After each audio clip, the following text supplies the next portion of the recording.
Hello guys, samahan niyo ako ngayong araw na to. Magluluto tayo ng mixed seafoods. Ayan, yan yung mga rekado. Painit tayo ng kawali. Lagyan natin ng mantika. Ayan. Tapos isunod natin yung butter. Then, halo-haluin natin hanggang sa mag-melt yung butter. Ayan, haluin lang natin. Pag nag-melt na yung butter, saka natin i-next yung ating bawang na tinurog. Yan. Tapos, mix-mix lang ulit natin, mga mi. Yan, mix lang natin.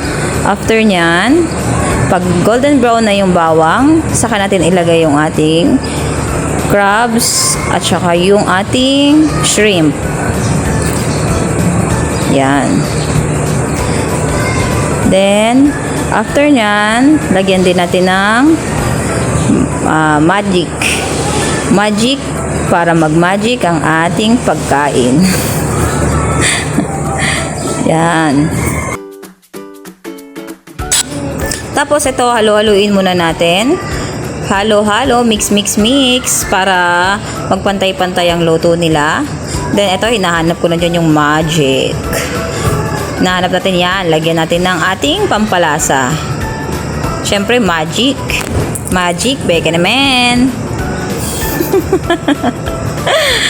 And yan, ayan. Tapos, haluin ulit natin. Mix lang hanggang sa maluto na siya.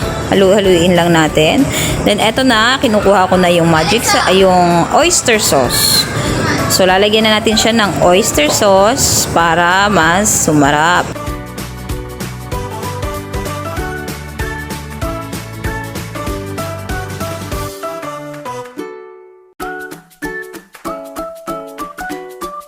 Eto na, i-mix na natin pagkalagay natin ng oyster.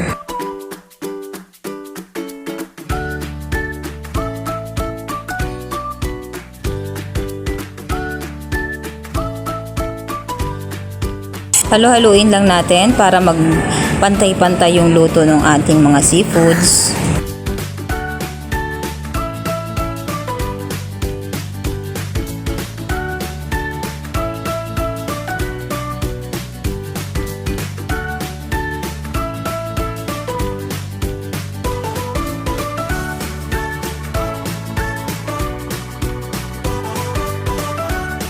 Haluin lang natin siya ng haluin.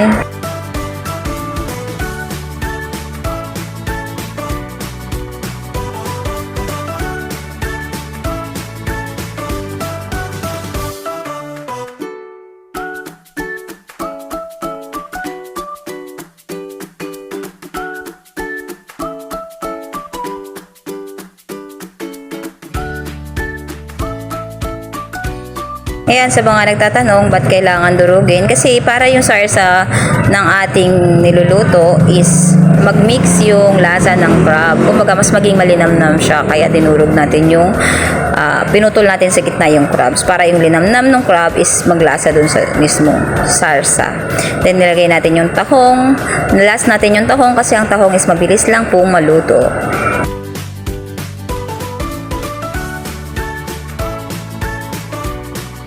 Nang haluin. Then, after nyan,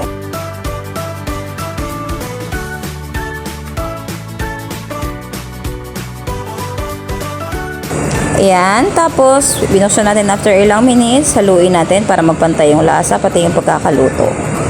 Nakulangan ako ng kaunti dyan sa oyster sauce, so dadagdagan natin ng oyster sauce para mas maging malasa at makulay.